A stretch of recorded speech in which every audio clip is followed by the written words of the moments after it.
Bergabung langsung. Baik, Assalamualaikum warahmatullahi wabarakatuh. Apa kabar teman-teman semuanya? Sahabat-sahabat kajian online dimanapun Anda berada. Izinkan saya memperkenalkan diri terlebih dahulu. Perkenalkan, nama saya Agi Rozan. Saya Ketua Pemuda Muhammadiyah Margo Katon. Alhamdulillah kita sudah memasuki kajian online yang ke-7 dan insya Allah kepada saat ini kita bersama dengan Ibunda Kabupaten Sleman. Selamat datang Ibu Sri Muslimatun. Assalamualaikum warahmatullahi wabarakatuh. Kami ucapkan dari keluarga besar Angkatan Muda Muhammadiyah Margo Katon kepada Ibu yang telah berkenan insya Allah nantinya menyampaikan materinya. Baik, insya Allah Ibu Sri Muslimatun selaku Wakil Bupati Sleman nanti akan memberikan materi bertemakan semangat gotong royong di tengah wabah COVID-19. Insya Allah nanti Ibu Muslimatun akan ditemani oleh moderator kita, Yuda Ervina, selaku dari pimpinan cabang Nasyatul Seikan atau pimpinan ranting Nasyatul Aisyah Margo Mulia. Oke, mungkin untuk menyingkat waktu agar tidak terlalu lama, Ibu sudah siap, Ibu? Ya, alhamdulillah, insya Allah sudah siap. Alhamdulillah. Oke, akhirul kalam. Syukron. Assalamualaikum warahmatullahi wabarakatuh. Kepada moderator Yunda Ervina, disilahkan.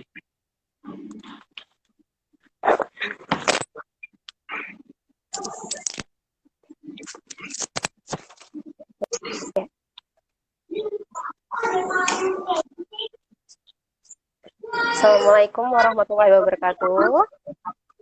Waalaikumsalam Ya. warahmatullahi wabarakatuh. Sebenarnya ini saya mau pantun dulu tapi malah udah salam, tapi nggak apa-apa. Ke rumah Hanum pukul 7. Hai, assalamualaikum warahmatullahi wabarakatuh. Waalaikumsalam warahmatullahi wabarakatuh. Ya, selamat malam Ibu. Bu, ini panggilan akrabnya Bu Mus gitu atau bagaimana ya? Ya, Bu Muslimatun. Sebelumnya saya memperkenalkan diri terlebih dahulu, Ibu. Saya Ervina Utami, boleh dipanggil Vina. Saya adalah salah satu bagian dari Nasyatul Aisyah di Ranting Margomulyo, Kecamatan Seikan, tentunya, gitu ya, Bu. Nah, pada malam hari ini kita sudah sampai tadi disampaikan bahwa di diskusi online atau kajian online ke-7 dengan bertemakan semangat gotong royong di tengah COVID-19 yang nanti akan disampaikan materinya oleh Ibu Hajah Sri Muslimatun. Nah, sebelumnya saya akan membacakan sedikit tentang Ibu ya, biar teman-teman bisa tahu lebih dalam. Sebenarnya di Google sudah banyak ya, Bu ya. Saya cari langsung keluar banyak gitu. Nah, Ibu Hajah Dokter Anda Hajah Sri Muslimatun MKes, tempat lahirnya di Klaten 18 Mei 1953. Wah, ini habis berulang tahun Ibu, beberapa hari lalu. 67. Barakallah fi umrik ya Ibu. Terima kasih. Ya, ini Ibu moto hidupnya adalah hidup adalah ibadah. Sangat menginspirasi sekali. Kemudian Ibu ini perjalanan karirnya juga berada di bidang kesehatan, dekat sekali dengan kesehatan ya Bu ya. Ibu pernah sebagai bidan, kemudian pengusaha di jasa kesehatan, kemudian juga sering menjadi narasumber mengenai permasalahan-permasalahan kesehatan gitu. Banyak sekali juga pengalaman organisasi beliau. Saya bacakan salah satunya, beliau adalah hingga saat ini itu sebagai wakil ketua bidang PB Ikatan Bidang Indonesia ya Ibu. Mantap sekali. Iya, betul. Dan Daerah Istimewa dan untuk Jakarta. Ya, betul. Dari 2013 sampai sekarang. Dan sebelumnya juga di situ ya, Bu ya. Sebagai wakil ketua, bahkan pernah menjadi ketua, Ibu. Ya. Kemudian untuk penghargaannya, beliau ini sebagai keluarga Sakinah Teladan tahun 2008 dan Perempuan Sri Kandi DIY versi Radio Rakosa FM 2009. Mantap, Bu. Wah, gimana lagi gitu ya, bisa seperti ini. Ya, baik. Sebelumnya saya ingin membawa dan memantik teman-teman untuk menuju ke materi yang nanti akan Ibu sampaikan, gitu, bahwa kita perlu menggarisbawahi ya Bu ya di sini semangat gotong royong dalam di tengah COVID-19 gitu ya. Kemarin Bapak Jokowi, selaku Presiden kita, juga menggaungkan disiplin gotong royong dalam menghadapi corona, karena dalam Islam juga hadis riwayat Bukhari dan Muslim juga meriwayatkan bahwa seorang mukmin dengan mukmin lainnya itu seperti satu bangunan, sebagiannya menguatkan dan sebagiannya menguatkan sebagian yang lain. Harus nih, Bu ya. Ya, tapi Bu, permasalahannya ini beberapa hari lalu mungkin ya, kita mendapati problematika adanya, mungkin Ibu juga tahu, ada hashtag Indonesia terserah gitu ya Bu ya. Indonesia terserah. Nah, ini mungkin melambangkan sedikit adanya mungkin kekecewaan atau mungkin adanya putus asa atau seperti apa, nanti Ibu bisa sharing kepada kami gitu. Karena yang kemarin-kemarin sudah ada kebijakan A, sekarang kebijakannya menjadi B, adanya sedikit inkonsistensi ya Bu ya, mungkin kalau dilihat. Nah, mungkin nanti Ibu bisa berbagi kepada kita sehingga kita bisa menghapus rasa masa bodoh gitu ya Bu. Mungkin ada yang kok sudah seperti ini, kita harus bagaimana gitu ya. Ya mungkin segera saja kami persilakan kepada Ibu Hajastri Slimatun. Semoga Ibu. Terima kasih Mbak Vina, terima kasih anak-anak saya yang tergabung dalam Angkatan Muda Muhammadiyah, wabil khusus Angkatan Muda Muhammadiyah Margo Katon. Saya Gan, ini saya Gan, ada Margo Katon, kemudian Mbak Vina sendiri dari Margo apa ya? Margo Mulyo. Terima kasih. Ya, saya beberapa hari yang lalu juga dari Margo Mulyo.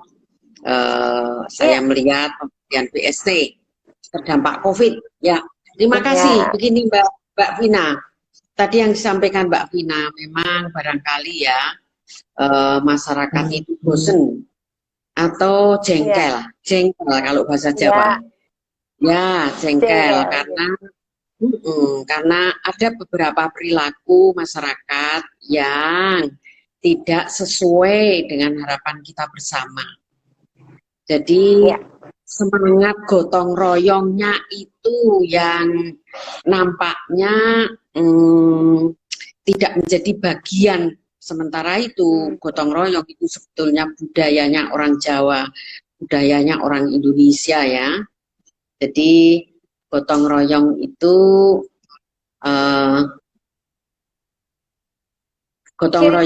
adalah gini, ciri khas masyarakat Indonesia. Jadi sebetulnya begini Mbak, ini disampaikan ya beberapa hadis, nanti saya juga akan menyampaikan. Jadi pada prinsipnya begini, manusia itu adalah makhluk sosial yang memiliki nilai-nilai interaksi, mempunyai kemampuan saling beradaptasi dan kekuatan untuk membangun sebuah sinergi. Kita bayi dalam kandungan saja sudah berinteraksi. Ibunya yang mengajari untuk berinteraksi dengan manusia lain, ayahnya barangkali kakaknya, neneknya, yang padahal ini masih dalam kandungan, satunya lagi di luar gitu. Manusia itu sebetulnya makhluk yang saling membutuhkan satu sama lain, saling melengkapi, hidup penuh dalam nuansa kebersamaan. Di samping memang makhluk individu. Nah, oleh karena itu dibutuhkan rasa kerjasama, tenggang rasa, saling toleransi, saling bantu-membantu, satu dengan yang lainnya. Manusia juga harus hidup bersama dan bergotong royong untuk mencapai tujuan hidupnya di dunia maupun di akhirat. Bahkan di akhirat pun harus bergotong royong loh. Misalnya sholat berjamaah, berpuasa, sholat id bersama di tanah lapang gitu. Ya. Nah, sesungguhnya tujuan kehidupan manusia, apapun agamanya, sukunya, kelompoknya, dan perbedaan prinsipnya itu memiliki satu tujuan, yaitu kebahagiaan yang hakiki, baik di dunia maupun di akhirat.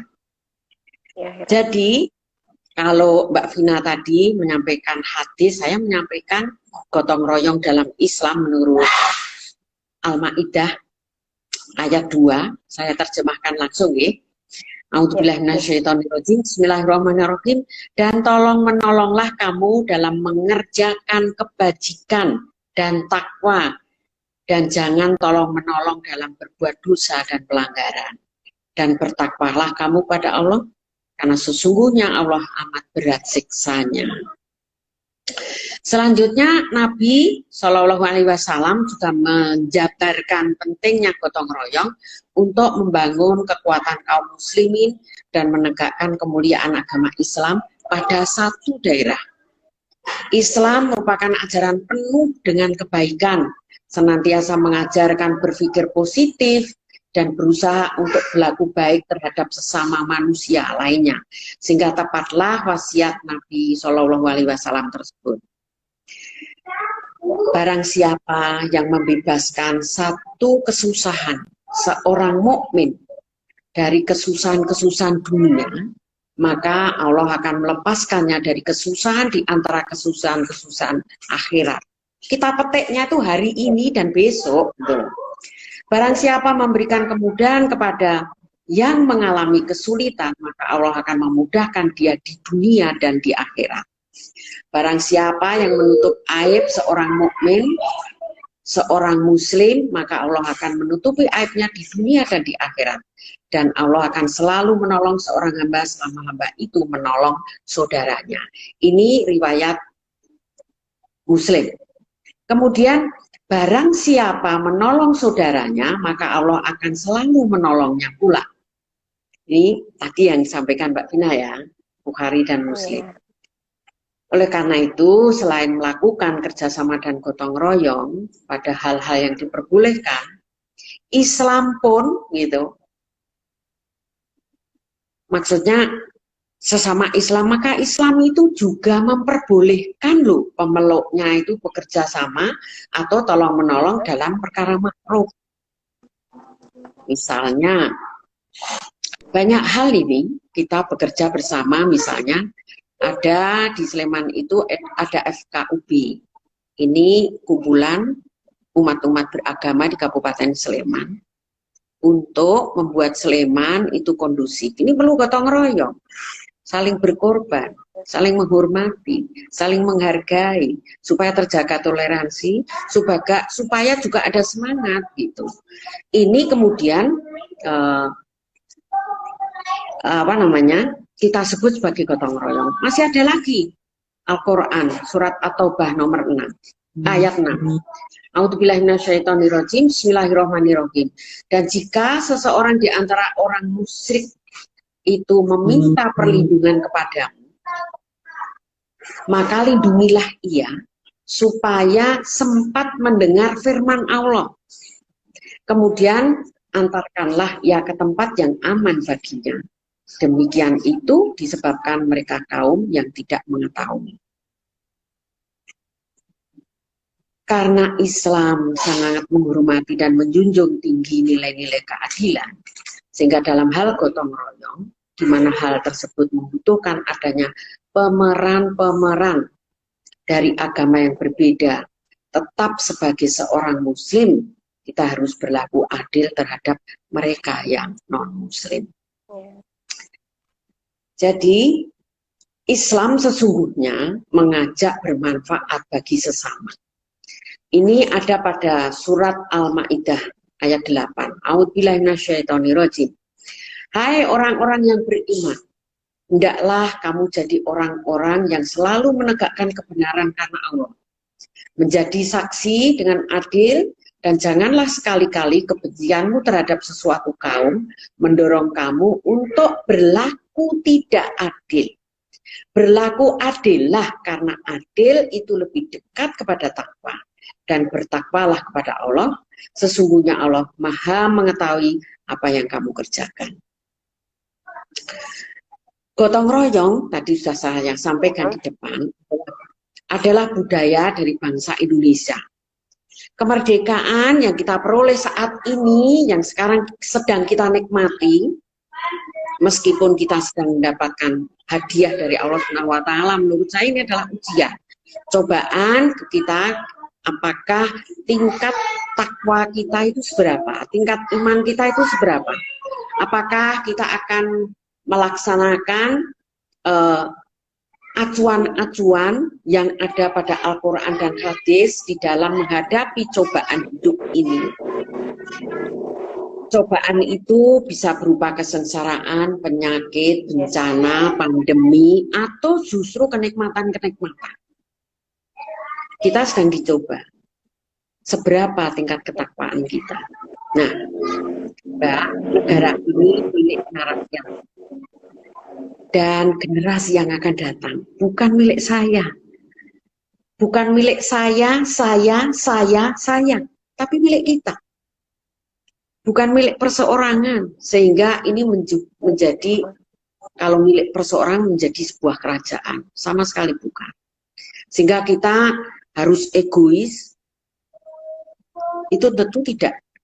Tadi kita sudah membaca Al-Quran dan hadisnya sangat jelas. Negara ini adalah milik masyarakat itu sendiri. Maka yang membangun negara ini juga warga negara Republik ini juga, bukan orang lain. Sebagai seorang muslim, kita seorang muslim terkumpul di Indonesia ini, muslim sebagai jumlah penduduk mayoritas di negeri ini. Alangkah baiknya jika kita memulai berbuat baik dan maksimal untuk kelangsungan hidup berbangsa, bernegara, dan beragama tentunya. Ketika kita menunjuk satu telunjuk saja ke orang lain dan 4 telunjuk ke kita, hampir 90% penduduk Indonesia itu muslim. Sehingga kemudian kalau ada yang bosan, kalau ada yang patah semangat, sesungguhnya siapa ini yang sedang patah semangat? Mari kita introspeksi diri. Ketika bangsa dan negara kita terancam, saatnya kita beramar ma'ruf nahi mungkar. Saatnya kita berjihad fisabilillah. Beribadah saja tidak cukup untuk menghadapi corona ini. Kita mesti jihad fisabilillah. Ketika COVID-19 mengancam kita, saatnya kita memutus rantai penularan. Hebat, luar biasa musuh kita kali ini. Kita nggak bisa sendiri. Nggak bisa, kita mesti bersama. Dan itu disebut gotong royong. Karena di dalam gotong royong itu ada persatuan. Ada pemahaman yang kita itu kemudian sama-sama punya paham bahwa kita adalah satu tanpa membedakan status ekonomi, status sosial, status pendidikan, agama, ras, warna kulit, golongan, suku bangsa, bahkan bangsa. Orang luar yang tinggal di Indonesia menjadi tamu kita, itu pun kita satu ketika kita menghadapi musuh kita yang nyata. Ini musuh yang nyata meskipun tidak kelihatan, karena dampaknya sangat nyata. Jadi kalau saya boleh bicara tentang COVID, setelah kita bicara tentang apa itu gotong royong, sehingga kenapa kita perlu bergotong royong dalam menghadapi COVID. Luar biasa. Dalam perkembangan, setiap hari sampai hari ini, baik OTG, OPD, PDP, terus meningkat. Tidak pernah tidak meningkat. Kita temukan klaster-klaster baru. Nah, klaster-klaster baru sampai kita itu sesungguhnya, kalau saya boleh mengatakan, tidak sedang dalam rangka menjustifikasi, sama sekali tidak. Tetapi kemudian kita menjadi tidak tahu sebetulnya transmisi itu ada di mana. Ternyata kita itu di mana-mana di Sleman ini barangkali sudah terjadi transmisi lokal. Sehingga kita di mana-mana itu berisiko. Oleh karena itu kemudian perlunya kita disiplin. Kenapa demikian hebat? Ya, memang hebat sekali. Boleh nggak? Ini saya punya waktu 40 menit kalau nggak salah ya. Ya, betul, Bu. Kita harus mempunyai pemahaman yang sama. Gitu ya Mbak Vina ya? Kita harus mempunyai pemahaman yang sama. Untuk seberapa sih berbahayanya COVID itu, di akhir sesi ini nanti saya akan menyampaikan, saya barusan tanggal 18 Mei kemarin saya launching lagu judulnya Sabar Sayang. Sabar Sayang. Nanti boleh dinyanyikan, Bu. Saya sudah nonton. Boleh dinyanyikan ya? Oke. Boleh sudah nonton, sudah like. Itu kan satu edukasi menurut saya, karena kalau disampaikan lewat lagu barangkali masuk ke relung-relung hati kita, ikut aliran darah ya, Bu, ya. Sehingga masuk masuk di seluruh bagian dari tubuh kita yang paling dalam gitu.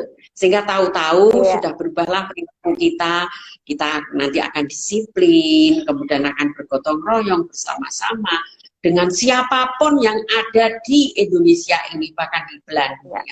Gitu. Nah, kalau boleh saya kenapa harus seperti itu? Seperti apa sih hebatnya? Mungkin teman-teman saya, anak-anak saya, saudara-saudara saya cintai, saya banggakan, warga Sleman khususnya, Perso, tahu, iya Bu, saya tahu. Seperti ketika saya mengunjungi beberapa kafe, kemudian internet, kafe internet apa namanya? Warnet gitu-gitu. Warmindo, tahu nggak Mbak? Saya tuh menes, pengen nangis saya. Kenapa? Isinya itu anak-anak muda umur sekitar 25 tahunan, cantik-cantik perempuan banyak yang merokok. Coba duduknya sama sekali tidak memakai physical distancing. Tidak memakai masker, tidak memakai masker. Orang sedang merokok, gimana mau maskeran? Nanti berlubang masker ya, Bu.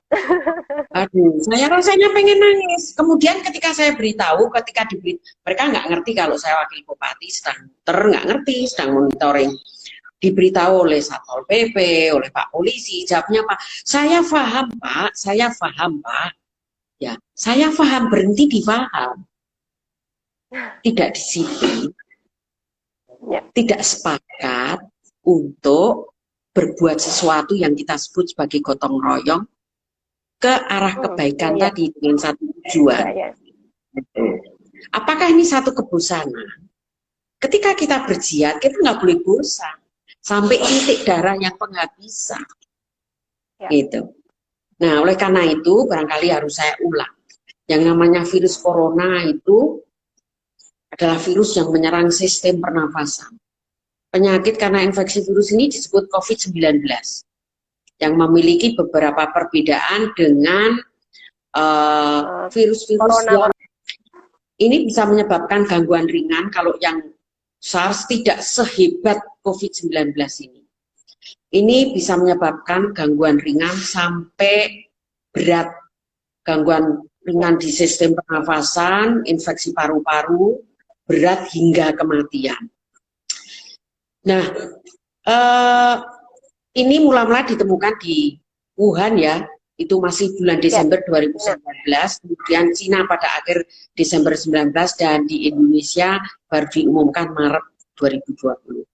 Saya ingat betul tuh, saya pulang dari Jakarta naik pesawat pagi. Ternyata saya itu duduk berdampingan dengan profesor kita yang sudah dipanggil Allah pertama kali. Prof. Iwan. Besar Gajah Mada. Saya pulang dari Jakarta waktu itu tanggal 4 Februari. 4 Februari ya. Betul, 4 Februari. ternyata beliau kemudian masuk di rumah sakit dan ternyata positif dan pada akhirnya beliau sedo. Saya baru tahu ketika itu hari ke-13. Jadi ya coba kalau saya tahu dari pertama, barangkali sebagai manusia biasa saya takut juga ya. Itu satu contoh. Ya, jadi kalau di luar negeri bahkan mereka memberlakukan kebijakan lockdown untuk mencegah penyebaran virus. Indonesia melakukan PSBB, mudah-mudahan di IY tidak perlu. Saya sangat berharap itu. Nah, tingkat kematian akibat virus ini memang semakin tua umurnya, jadi kayak saya itu semakin tinggi. Kalau umur 0 sampai 5 tahun hanya 2,6%, tapi umur lebih dari 60 tahun itu sampai 17,3%. Risiko kematian pada COVID-19 yang berusia di bawah 50 tahun itu memang jauh lebih rendah. Jadi begitu umur 50 tahun langsung meningkat sangat tinggi. Nah, dan hebatnya lagi, halo anak-anak saya berjenis kelamin laki-laki, karena laki-laki itu 64% dari seluruh kematian loh, 64,9%. Perempuan, kenapa bisa begitu? 25,1%. Itu artinya apa Mbak Vina? Perempuan daya tahannya lebih tinggi. Gimana? Ada telepon? Lebih tinggi. Boleh terus? Ya, bagaimana Ibu? Ya, monggo. Silakan Ibu. Oke. Ya, anak-anak saya yang laki-laki, hati-hati loh. Nah, kenapa? Karena dengarkan Mas. Apa? Gimana Mbak Vina? Putra biar mendengarkan. Yang putra-putra biar mendengarkan ya Bu ya. Oke.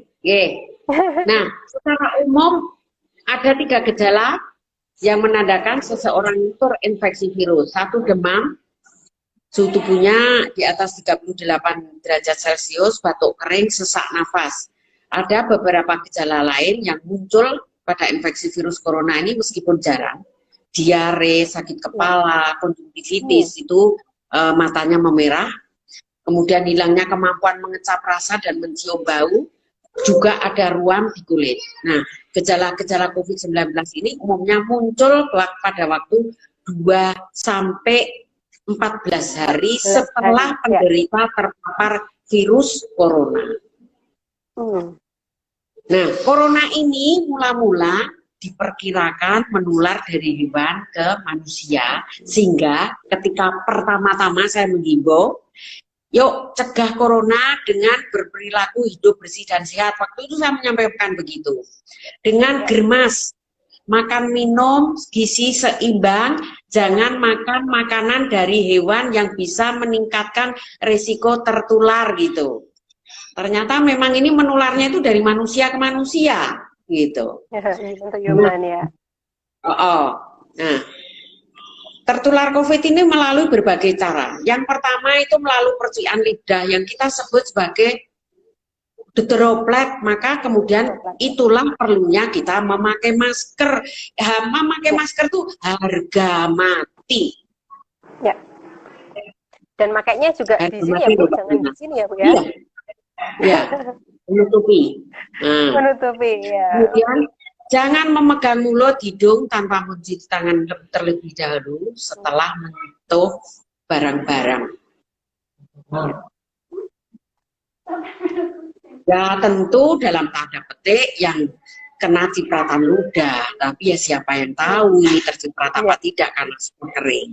Nah, kontak jarak dekat dengan penderita kita hindari. Nah, virus corona dapat menginfeksi siapa saja, tidak pandang bulu, tidak pilih, tidak pandang bulu. Nah, tetapi efeknya akan lebih berbahaya dan fatal bila yang terkena lanjut usia, yang punya penyakit degeneratif. Bawaan. Ya. Degeneratif ya, itu artinya penyakit-penyakitnya orang tua. Penderita kanker, penyakit tertentu, perokok. Saya harus menggarisbawahi ini loh, ini perokok. Sampai saya, aduh, menes banget aku ngerasa ibu hamil, ibu bersalin, tentu. Rentan ya. Nah, karena begitu mudahnya virus ini menular, juga berisiko tinggi menginfeksi para tenaga medis yang merawat COVID-19. Barusan 2 perawat Sarjito, dia tidak merawat orang COVID, tapi dia pernah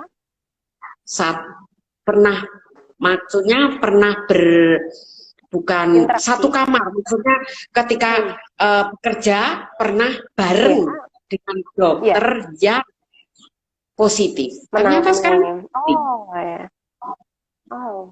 makanya kemudian ketika ini alangkah berbahayanya Mbak Vina. Kalau saya ketemu seperti waktu saya pulang dari Jakarta itu, saya ketemu positif kan ternyata. Nah, saya itu sudah ketemu berapa ratus orang. Masing-masing orang ini kemudian punya resiko juga untuk menularkan, coba bayangkan. Ini yang kemudian kita harus bersama-sama. Kita tidak boleh. Jadi kalau dirinya aman, orang lain itu tidak aman. Belum tentu aman ya. Saya kemarin tidak terpapar, tapi saya disebut sebagai OTG, orang tanpa gejala. Tanpa gejala. Tapi kan saya nggak tahu. Padahal sebetulnya saya itu kalau ketemu, harusnya saya kemudian sudah harus karantina diri dong, seperti itu. Nah, bagaimana kita bisa mendiagnosis? Rapid test. Ini untuk mengetahui apakah seseorang sudah pernah terpapar oleh virus. Virus apa saja, tidak terbatas corona. Sehingga ketika ini positif, maka akan ada lanjutannya yaitu swab test atau tes PCR. Ini untuk mendeteksi virus corona yang ada dalam dahak. Nah, atau CT scan atau ronsen dada untuk mendeteksi infiltrat atau cairan paru-paru. Nah, pengobatan virus seperti pada umumnya tidak ada obat khusus. Obatnya untuk obat demam dan nyeri, bukan virusnya, tidak membunuh virusnya. Bukan nah itu, bukan akarnya. Ya, karena memang belum ditemukan obatnya, termasuk vaksinnya sampai sekarang belum ditemukan, Mbak. Ya, belum ditemukan. Sebentar ya, Bu ya. Ya, sehingga ya karena ini hubungannya dengan saluran pernafasan yang terasa kering, keluarga banyak, maka kemudian dianjurkan ya minum air putih banyak, hangat, tidak boleh minum es. Dan komplikasinya ini yang luar biasa. Sehingga saya itu sampai kadang-kadang tadi saya juga mendatangi BST. Ini kan orang itu suka banget untuk, aduh, ini antrian budaya kita ini, aduh saya benar-benar prihatin. Jadi begini, ketika antri itu meskipun mereka berkerumun, kalau belum saatnya dipanggil kan nggak dipanggil. Jadi kenapa sih berkerumun? Aduh ibu-ibu, bapak-bapak, asik dong. Apa? Mungkin berkerumun itu asik ya? Hangat. Ya, betul. Ya itu tadi sesuai dengan harkat dan manusia makhluk sosial tadi ya. Itu. Nah. Jadi bagaimana mencegahnya? Ya karena memang belum ada vaksinnya, ya kita terapkan physical distancing, jaraknya 1 sampai 2 meter. Kemudian social distancing, pakai masker, cuci tangan, dari kerumunan juga ya Bu ya. Social distancing, betul. Jangan menyentuh mata, mulut, hidung sebelum mencuci tangan. Tingkatkan daya tahan tubuh dengan mengkonsumsi ya makanan-makanan sumber protein, tentu vitamin dan mineral. Hindari kontak dengan penderita COVID, ya caranya apa? Belajar dari rumah, bekerja dari rumah, beribadah dari rumah. Ya, oke. Tutup mulut dan hidung dengan tisu saat batuk. Atau bisa seperti ini ya Bu ya? Meskipun sudah pakai masker loh. Nah, betul. Boleh. Kemudian jaga kebersihan benda-benda yang tersentuh. Sekarang ini sudah membudaya, semprot-semprot pakai disinfektan. Kemudian, nah, bagaimana dengan ODP atau PDP? Dia kan tidak boleh egois ya. Tidak boleh egois dong. Malah menipu segala. Ya Iya. sampai kemarin menipu itu. Akhirnya apa? Akhirnya satu kampung harus karantina diri. Saya kemarin melihat satu kampung yang sedang mengkarantina diri. Saya datang ke sana. Penduduknya ya Di tentu mana itu? dong, dia sangat ada di daerah Gamping. Oh. Satu kampung. Sampai hari raya ini belum selesai, coba. Dia harus satu kampung harus itu. karantina. Ya, gara-gara mereka tidak jujur. Itu. Ada yang tidak jujur. Kurang terbuka ya, Bu ya? Gimana? Kurang adanya keterbukaan. Betul, betul. Harus jujur, disiplin, jujur. Jangan keluar rumah tadi ya. Ya. Dan ya tolong dengan segala kerendahan hati melarang orang lain untuk berkunjung ketika kita sedang isolasi diri. Oh, ya. Sebisa mungkin jangan melakukan pertemuan dengan siapapun, apalagi orang yang sedang sakit. Hindari penggunaan alat makan, minum yang bareng-bareng. Kan biasanya ada kelompok-kelompok tertentu yang kalau makan tuh bareng. Satu. Ya itu. Ya kalau bisa jangan dong. Kemudian untuk saat ini dipending dulu ya, Bu ya. Seperti itu. Ya untuk saat ini dan sampai kapanpun saya kira. Karena kita nggak pernah ngerti ada virus gitu. Belum tahu berakhirnya kapan juga ya, Bu. Iya, jadi sebaiknya ya tidak usahlah seperti itu gitu. Nah, saya kira itu ya Mbak. Sehingga kenapa kita perlu semangat untuk terus bergotong royong menghadapi COVID ini. Halo Pak Dokter, Pak, saya boleh nggak disetelkan ini? Disetelkan lagunya Sabar Sayang. Aduh, saya tadi sebelum saya kesini Bu, saya juga mendengarkan lagu itu.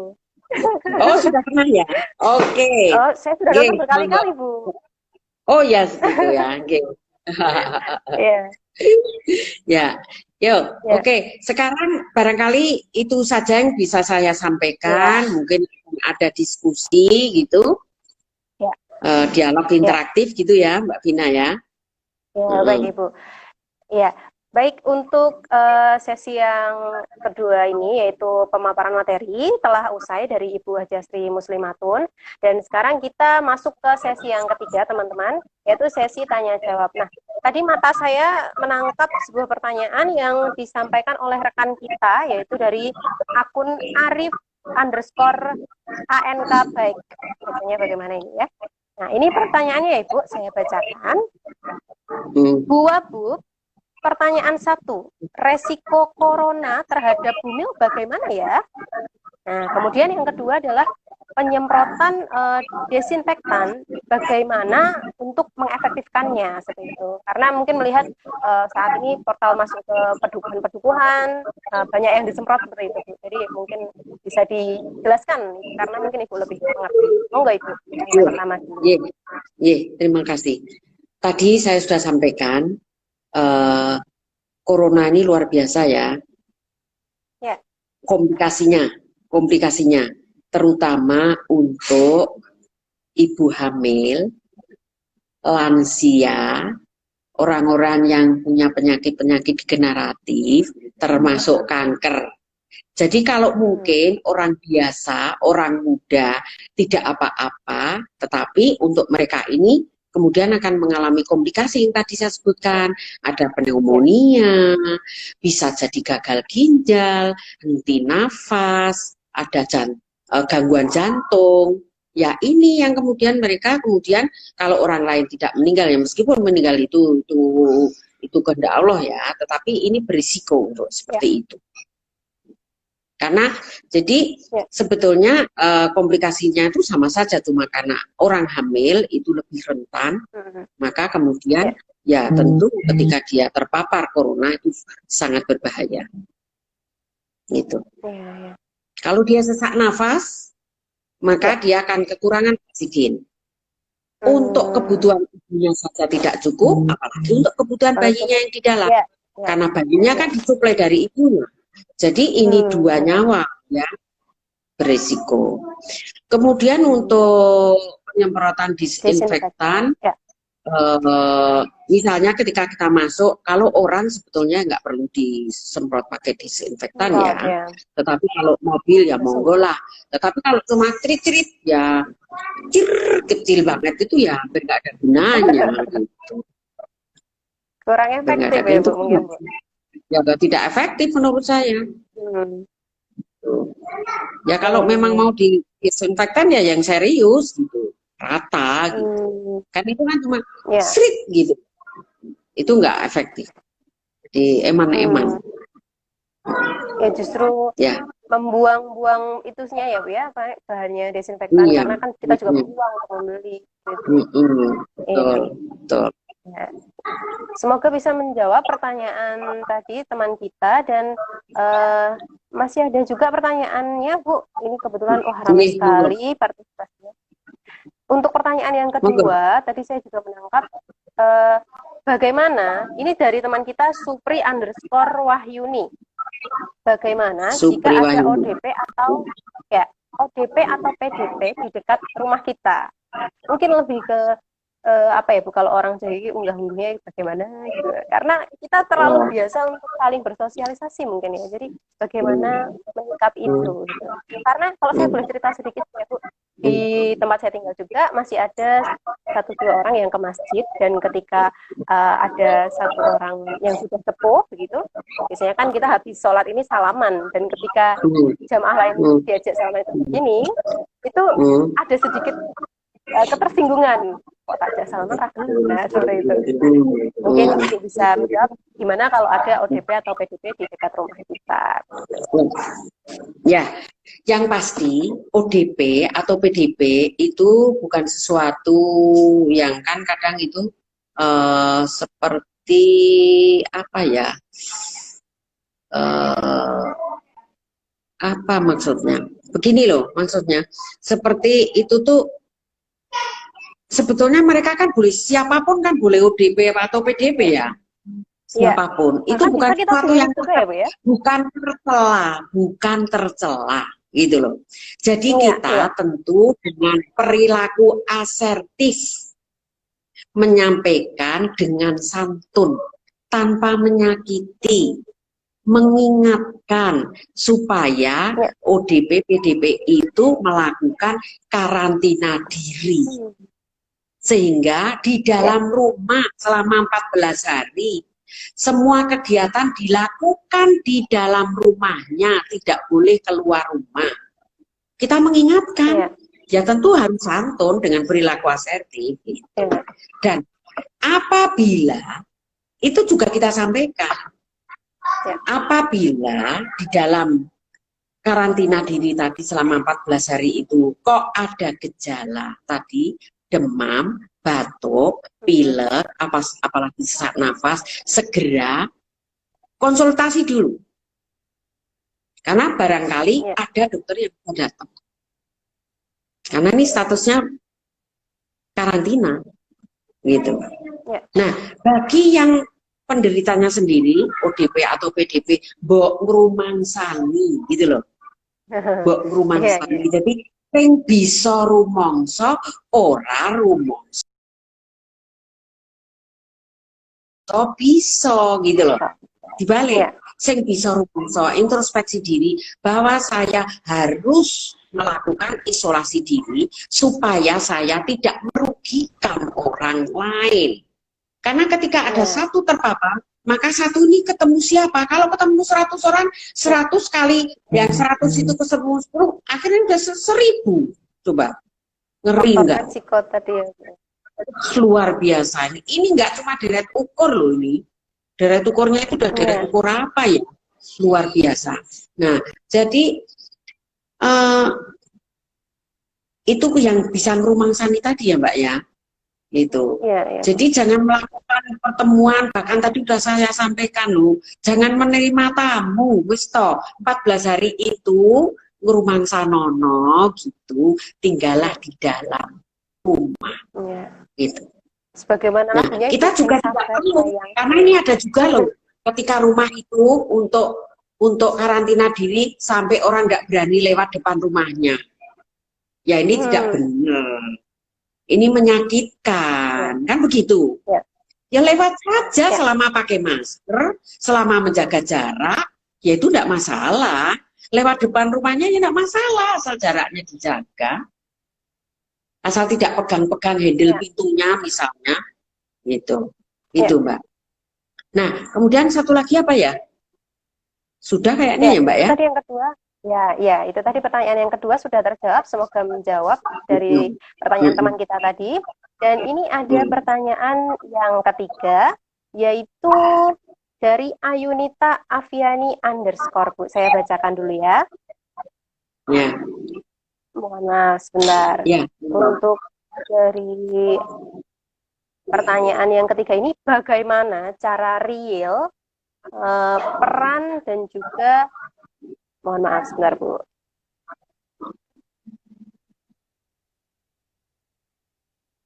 Peran semangat gotong royong di dalam jiwa pemuda dan pemudi menghadapi COVID-19. Dalam kenyataannya, masih banyak pemuda-pemudi yang ngeyel melanggar peraturan pemerintah. Jadi gimana gitu, biar secara real bisa bergotong royong tadi. Karena Ibu sendiri melihat secara nyata, kenyataan di lapangan masih jauh dari harapan kita semua. Itu yang menyebabkan saya harus nyanyi meskipun suara saya tidak baik. Saya sudah dengar bagus kok Bu. Jadi begini Mbak, Bung Karno, Ya. proklamator kita itu pernah begini, kirim aku 10 pemuda, maka akan aku rubah dunia. Gitu loh. 10 pemuda saja bisa merubah dunia. Kalau 10 pemuda itu tidak baik, maka dunianya akan berubah menjadi tidak baik. Ya, betul. Jadi dunia ini, makanya kita kan Muhammadiyah berkemajuan. Hai pemuda-pemuda, tolong ya, gitu. Yuk kita bergotong royong untuk tadi, ya, beramar ma'ruf. Nahi munkar. Ya. Korbankan kepentingan pribadi untuk orang lain. Manusia yang paling mulia di hadapan Allah adalah manusia yang bermanfaat bagi orang lain. Ya. Ya, jadi saya menghimbau itu. Apalagi pemuda. 10 saja bisa merubah dunia. Apalagi pemuda yang banyak banget. Kita mau kemana sesungguhnya?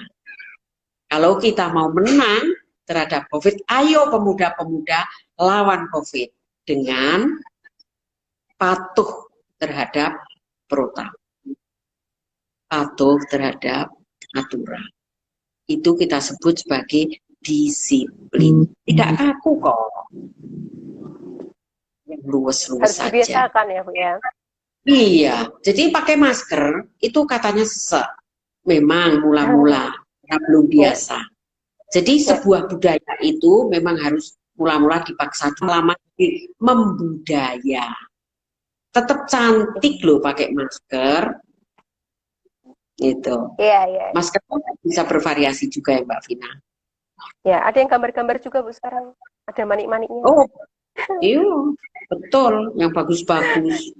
Yeah. Bahkan yang untuk bisu tuli, saya barusan dikirimi itu yang ada yang untuk teman-teman kita tunagrahita yang bisu tuli kan dia harus lihat gerakan bahasa tubuh kita nonverbalnya.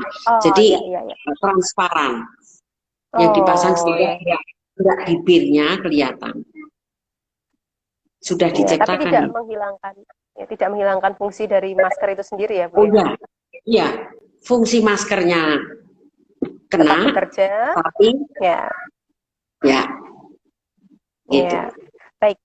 Ya, saya rasa ini tadi penyampaian dari Ibu Haja Sri Muslimatun. Semoga bisa menjawab juga pertanyaan yang dari saudari kita Ayunita Aviani _ Dan sebenarnya masih ada satu pertanyaan, tapi kita pending dulu karena waktunya juga terbatas ya. Oh begitu. Jadi semoga teman-teman yang pertanyaan teman-teman yang mungkin belum terjawab bisa disampaikan mungkin via Japri atau langsung DM ke Ibu yang boleh sekali ya Bu ya. Boleh banget, Jadi langsung. boleh banget. Oh, boleh Dan banget. saya akan seneng banget. Saya seneng banget. Ya. Ketika kemudian kita bisa saling berdiskusi gitu, seneng banget Ya. saya. Silahkan sebanyak-banyaknya. Ya. Ya, baik. Ya, Ibu dan juga teman-teman semua, ini karena waktunya sudah terbatas, mungkin Ibu bisa menyampaikan closing statement. Dan tadi boleh sekali kalau misalnya mau menyanyikan lagunya Sabar Sayang, karena ya kita memang butuh kesabaran ya Bu ya. Ya. Boleh menyanyikan lagunya? Boleh sekali. Saya kira kan Mbak Vina sudah berkali-kali mendengarkan, mudah-mudahan yang lain juga sudah berkali-kali mendengarkan. Iya. Saya akan bantu promosikan Bu. Nanti teman-teman bisa buka di channelnya Suka-Suka Toys. Nah, judulnya Sabar Sayang. Viewersnya sudah banyak loh Bu. Yang mendengarkan tadi saya lihat sore tadi sudah 29.000 tadi pagi. Tadi saya lihat dalam waktu empat hari itu yang mendengarkan sudah 29.000 sekian. Iya. Tadi malam artinya sudah 40.000 lebih loh Bu. Oh iya toh. Iya. Mantap ya Bu gitu. Ya. Berdakwah dengan nadanya ya Bu ya. Ya saya karena kemudian begini, statement saya ya, setiap kita adalah pemimpin. Setiap kita adalah pemimpin. Pemimpin itu adalah orang yang mempengaruhi. Agama kita apapun membawa kita ke arah kebaikan. Jadi setiap pemimpin mestinya adalah orang yang pandai mempengaruhi orang lain untuk berbuat kebaikan. Jadi camkan bahwa setiap kita adalah pemimpin. Sehingga menjadi kewajiban kita untuk mempengaruhi orang lain. Yuk kita bergotong royong, tetap semangat melawan COVID dan kita pasti menang. Ya. Itu saya kira. Kita pasti menang. Monggo Bu, kalau mau disampaikan. Apa ini?